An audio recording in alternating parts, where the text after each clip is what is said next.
Now at that time, Judah went away from his brothers and became the friend of a man of Adullam named Hira. And there he saw the daughter of a certain man of Canaan named Shua, and took her as his wife. And she gave birth to a son, and he gave him the name And again she gave birth to a son, and he gave him the name Onan. Then she had another son, to whom she gave the name Shelah. She was at Chezib when the birth took place. And Judah took a wife for his first son and her name was Tamar. Now Judah's first son, did evil in the eyes of the Lord, so that he put him to death. Then Judah said to Onan, Go into your brother's wife and do what it is right for a husband's brother to do. Make her your wife and get offspring for your brother. But Onan, seeing that the offspring would not be his, went in to his brother's wife, but let his seed go on to the earth, so that he might not get offspring for his brother. And what he did was evil in the eyes of the Lord, so that he put him to death, like his brother.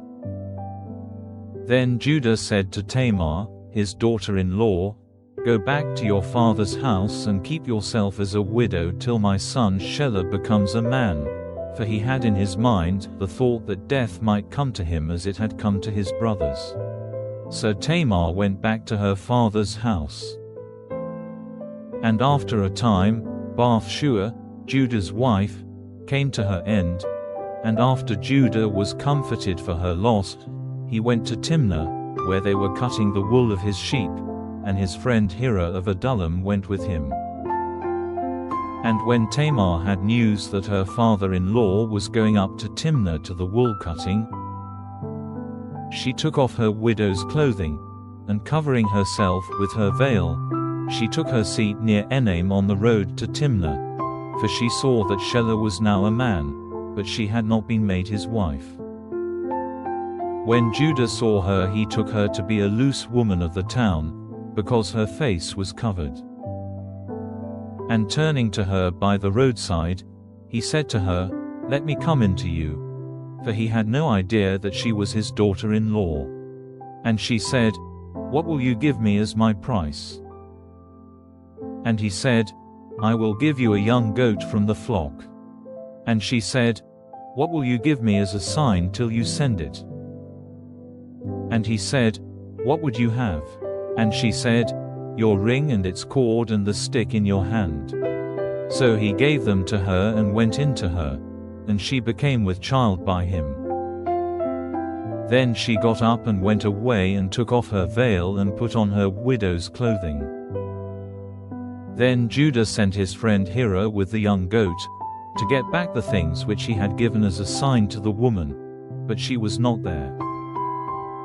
And he put questions to the men of the place, saying, Where is the loose woman who was in Enaim by the wayside? And they said, There was no such woman there. So he went back to Judah, and said, I have not seen her, and the men of the place say that there is no such woman there. And Judah said, Let her keep the things, so that we may not be shamed. I sent the young goat, but you did not see the woman. Now about 3 months after this, word came to Judah that Tamar, his daughter-in-law, had been acting like a loose woman and was with child.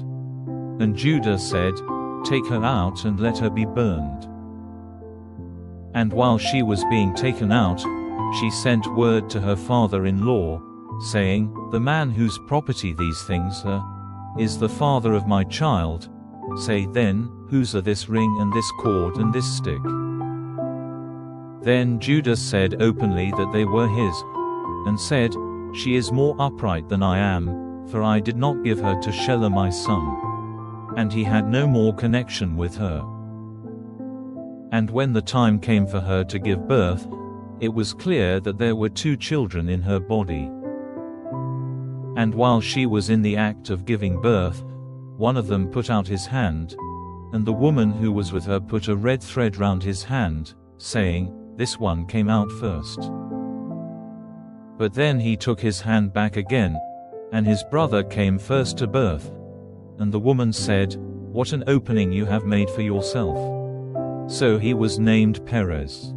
And then his brother came out, with the red thread round his hand, and he was named Zerah.